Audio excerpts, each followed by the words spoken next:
Lis, kamu sudah siapin semua barang yang mau dibawa? Jangan sampai ada yang ketinggalan ya. Iya mas, sudah Lilis siapin semua kok di tas. Ya udah, kalau sudah siap, sekarang kita ke rumah Bu RT. Kan nanti kamu dijemput di sana.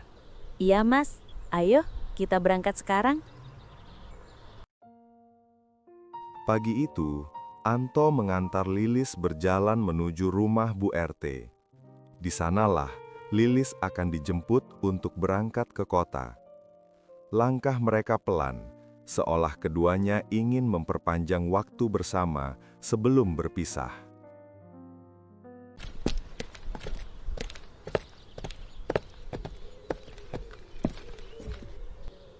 Udah siap, Lis? Paling sebentar lagi mobilnya datang jemput kamu. Tadi ditelepon bilangnya sudah deket kok. Alhamdulillah, sudah kok Bu. Duh, seedek-dekan kamu mau berangkat, Lis. Lilis juga bu, soalnya baru pertama kali Lilis ke kota. Lis, sebelum kamu berangkat, Ibu cuma mau pesan sedikit. Di kota itu hidupnya beda sama di kampung.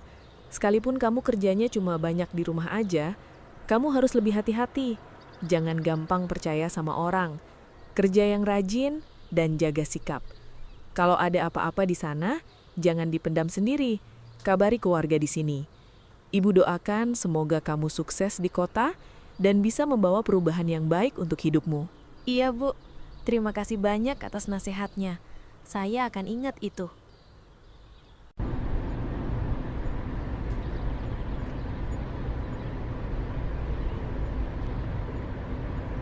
Nah, ini mobil jemputannya udah datang, Lis.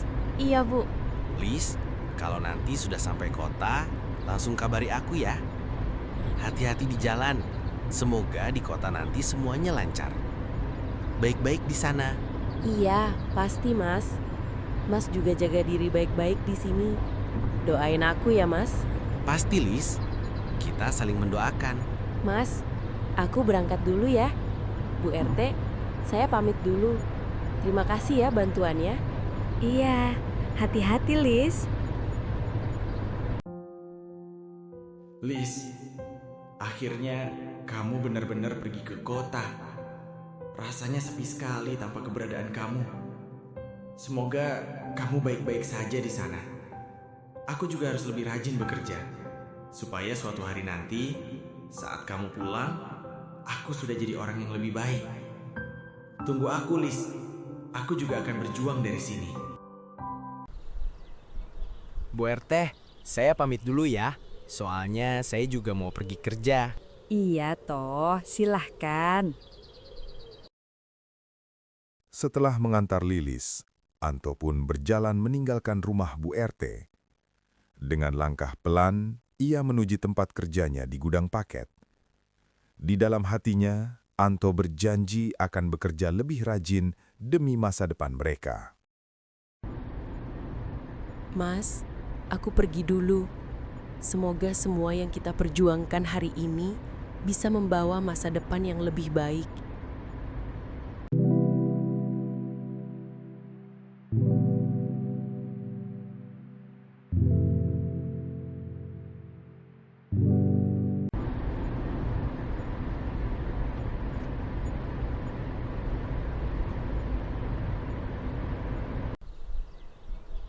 Oh, kamu Lilis ya?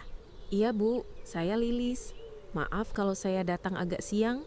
Tidak apa-apa, Lis. Ayo, silahkan masuk dulu. Terima kasih, Bu.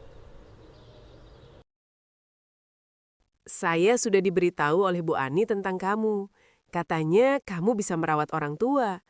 Saya harap kamu bisa bekerja dengan baik di sini. Insya Allah, Bu. Saya akan berusaha sebaik mungkin menjalankan tugas saya. Baik, di rumah ini kamu tugasnya membantu merawat ibu saya. Beliau sudah cukup tua, jadi butuh ditemani setiap hari. Mohon maaf kalau ibu saya itu agak cerewet orangnya. Iya, Bu. Apa saja yang biasanya nenek butuhkan? Biasanya pagi dimandikan, lalu disiapkan sarapan dan obatnya. Kadang beliau juga suka diajak ngobrol supaya tidak merasa kesepian. Baik, Bu Ratna. Saya akan perhatikan semuanya. Nanti saya juga akan tunjukkan kamar ibu saya dan kamar kamu. Kalau ada yang kurang jelas, jangan ragu untuk bertanya. Iya, Bu. Terima kasih sudah memberi saya kesempatan bekerja di sini. Sama-sama, Lilis. Saya harap kamu betah bekerja di rumah ini. Bu, ini Liris. Mulai hari ini dia yang akan membantu merawat ibu di rumah. Oh, namanya Lilis ya? Iya, Nek. Saya Lilis. Salam kenal ya, Nek. Iya, salam kenal juga. Kamu dari mana, Nak? Saya dari kampung, Nek. Nanti saya yang akan membantu menemani nenek sehari-hari. Lilis ini orangnya baik kok, Bu. Bisa diandalkan. Jadi kalau ibu butuh apa-apa, bilang saja sama Lilis. Kalau begitu, terima kasih ya, Lis. Saya kadang suka merepotkan. Tidak apa-apa, Nek. Itu memang sudah tugas saya. Saya juga senang bisa menemani nenek. Nah, Lilis nanti yang membantu ibu makan, minum obat, dan menemani jalan-jalan di halaman kalau ibu mau. Baiklah, yang penting kamu betah di sini ya, Lis. Insya Allah, Nek. Saya akan berusaha merawat nenek sebaik mungkin. Ayo Lis, ke kamar kamu.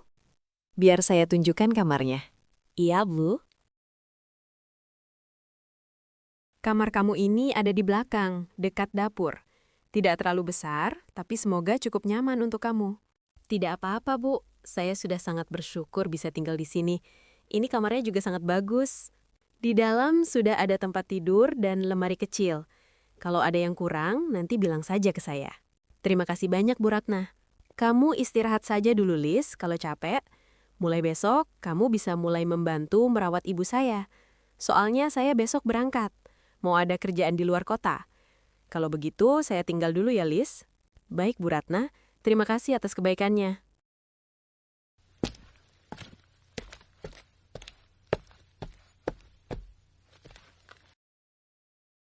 Akhirnya aku sampai juga di rumah ini. Tempat yang akan jadi tempatku bekerja mulai sekarang. Semoga aku bisa menjalankan tugas ini dengan baik. Ibu Ratna terlihat baik, dan neneknya juga ramah.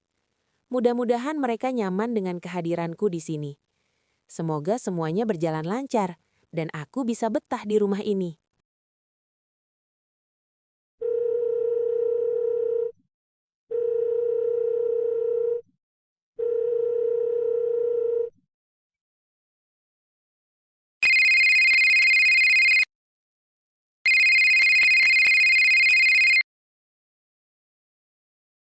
Assalamualaikum, Bu RT.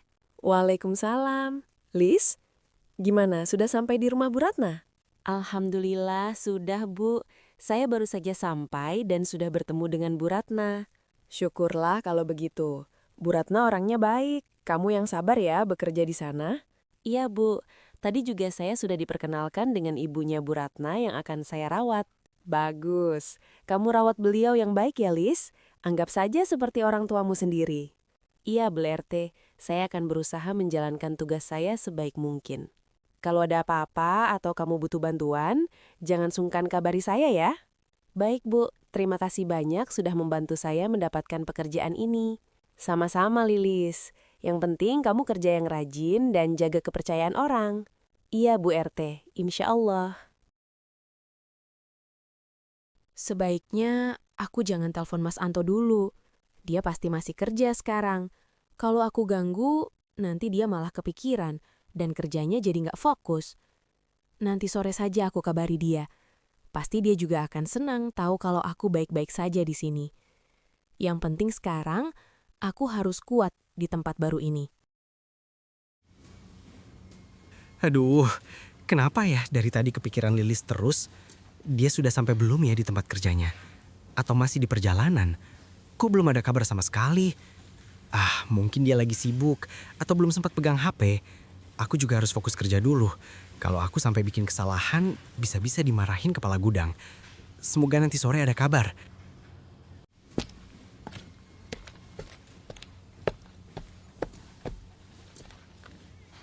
Ada apa?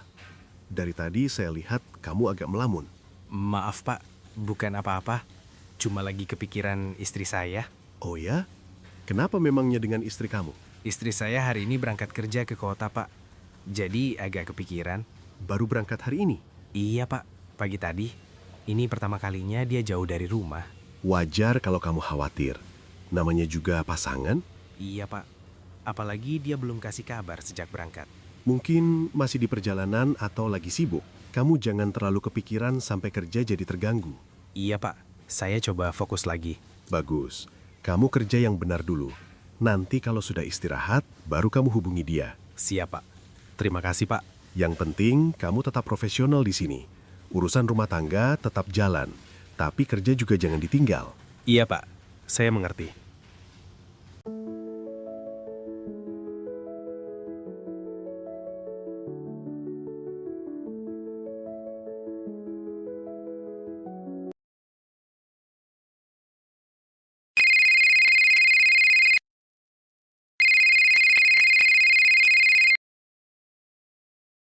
Assalamualaikum, Mas Anto.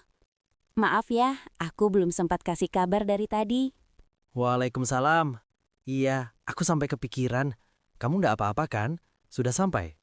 Alhamdulillah, tadi siang itu aku sudah sampai. Aku memang belum mau hubungin Mas, soalnya Mas masih kerja. Aku khawatir ngeganggu. Syukurlah kalau gitu. Aku tadi sempat khawatir, Lis. Maaf ya Mas, aku nggak maksud bikin Mas kepikiran. Nggak apa-apa. Yang penting kamu baik-baik saja. Gimana tempat kerjanya? Tempatnya bagus kok Mas. Ibu Ratna juga baik. Nenek yang aku rawat juga ramah. Alhamdulillah. Aku jadi agak tenang dengarnya. Mas sendiri gimana? Kerja lancar? Lancar, cuma ya itu, kepikiran kamu terus dari tadi. Aku juga kangen Mas. Yang penting kamu jaga diri baik-baik di sana ya. Iya Mas. Mas juga jangan capek-capek. Jaga kesehatan. Iya, nanti kalau ada apa-apa, langsung kabarin aku ya. Pasti Mas. Aku doain kamu dari sini. Aku juga Mas. Kita saling mendoakan. Alhamdulillah, Lili sudah sampai dengan selamat. Dari tadi aku kepikiran terus. Sekarang rasanya agak lega. Aku yang di sini malah hampir nggak fokus kerja gara-gara mikirin dia. Semoga kita sama-sama kuat demi masa depan kita.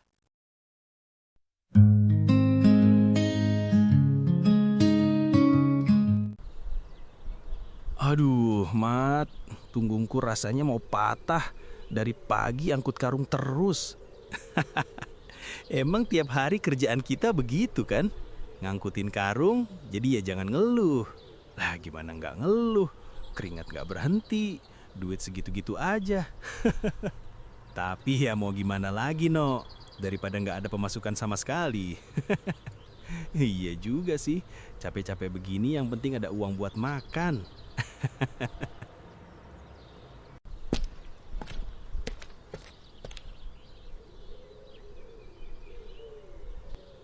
Wah, tumben tuh mampir ke sini.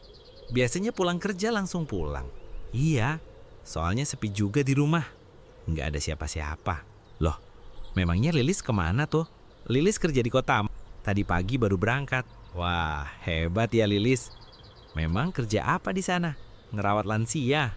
Dapat kerjaan dari Bu RT. Syukurlah kalau gitu. Tapi yang penting jangan lupa traktir kopi lah tuh. Kan kalian berdua sudah kerja sekarang. Iya, nanti aku yang bayar. Tenang aja, kalau kalian berdua kerja, berarti kamu sudah bisa beli motor tuh sebentar lagi. Iya, rencananya juga gitu. Tapi lihat nantilah, aku omongin dulu sama Lilis. Sore itu, di warung kopi sederhana pinggir pasar, tawa kecil mereka terdengar di antara lelahnya hari. Obrolan ringan tentang kerja dan kehidupan terasa hangat, meski masing-masing menyimpan beban yang tak terlihat. Di balik canda dan segelas kopi hangat, mereka bertiga adalah gambaran orang-orang yang sedang berjuang dengan cara mereka masing-masing. Dan di hari yang mulai gelap itu, Anto tahu perjuangannya baru saja dimulai.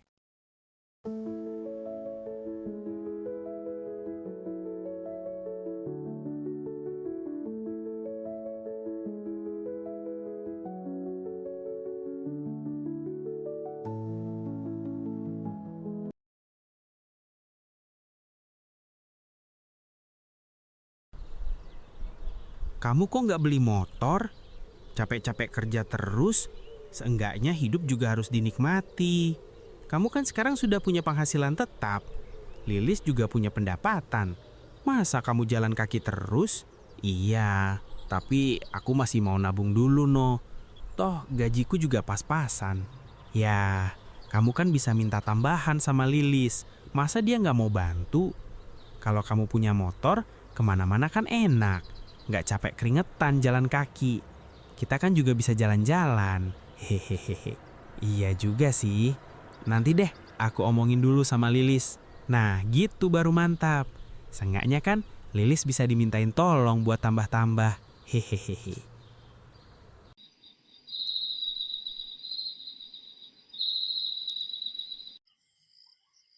Kalau aku beli motor, pasti butuh uang banyak. Tapi gaji aku aja pas-pasan sekarang. Apa aku ngomong dulu ya ke Lilis ya? Dia pasti kaget. Mungkin juga nggak setuju. Tapi kan ini juga buat kebaikan bersama. Biar aku lebih gampang kerja. Biar aku lebih semangat. Lebih baik aku telepon Lilis dulu lah. Assalamualaikum, Mas. Waalaikumsalam. Lis, kamu sudah gajian belum? Kalau sudah, kirimin Mas dong. Aku belum gajian, Mas. Masih minggu depan. Memangnya ada apa, Mas? Mas belum gajian? Lalu kamu masih ada simpanan nggak? Ada, Mas. Tapi itu buat kebutuhan di sini juga. Buat kebutuhan Lilis sehari-hari di sini. Ya tapi aku juga butuh, Lis. Ini penting. Kamu kan di sana juga dapat makan gratis. Memangnya penting buat apa, Mas? Seharusnya kan Mas sudah gajian. Aku mau kredit motor, Lis. Biar kalau berangkat kerja nggak capek. Hah? Mas beli motor? Iya. Masa aku kerja terus jalan kaki? Orang lain saja sudah pada punya. Capek kan kalau jalan kaki terus? Mas, kita kan belum cukup uang. Mas tahu sendiri kondisi kita bagaimana. Justru karena itu, aku butuh motor biar lebih gampang kalau pergi kerja. Tapi kenapa harus sekarang? Kenapa nggak sabar dulu? Bulan depan aja, Mas, biar lebih longgar keuangannya. Aku di sini juga lagi berjuang. Jadi kamu nggak mau bantu aku? Bukan nggak mau, tapi aku nggak punya uang sekarang. Sejak kamu kerja di kota, kamu berubah ya. Jadi perhitungan sama suami sendiri. Bukan begitu, Mas. Lilis memang nggak megang uang lebih. Kenapa Mas bisa bicara seperti itu? Sudahlah, kalau nggak mau, bilang saja nggak mau. Kenapa jadi begini? Dulu Mas Anto yang aku kenal gak pernah bicara sekasar itu. Aku di sini, jauh dari rumah, nahan rindu, kerja setiap hari, semua demi kita. Tapi kenapa sekarang aku malah dibilang berubah? Setiap malam aku cuma ingin dengar suara Mas, pengen dikuatkan, bukan diminta, bukan dituntut.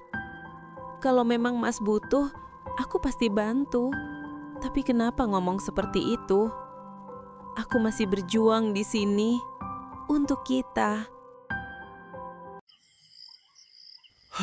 Susah banget cuma dimintain bantuan sedikit aja. Padahal aku ini suaminya. Masa minta tolong saja harus ditolak? Dulu Lilis nggak pernah kayak gini. Selalu nurut, selalu mikirin aku. Sekarang, semenjak kerja di kota, dia sudah jadi berbeda. Jadi perhitungan, semua dihitung, semua dipikirin sendiri. Aku ini juga kerja, bukan cuma diam. Aku butuh motor itu buat kerja, bukan buat gaya-gayaan. Kenapa dia nggak ngerti sih?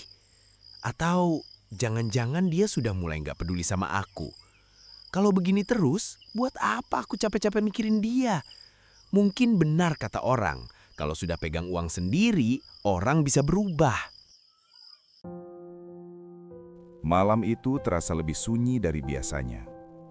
Di ujung telepon, suara Anto tak lagi hangat seperti dulu.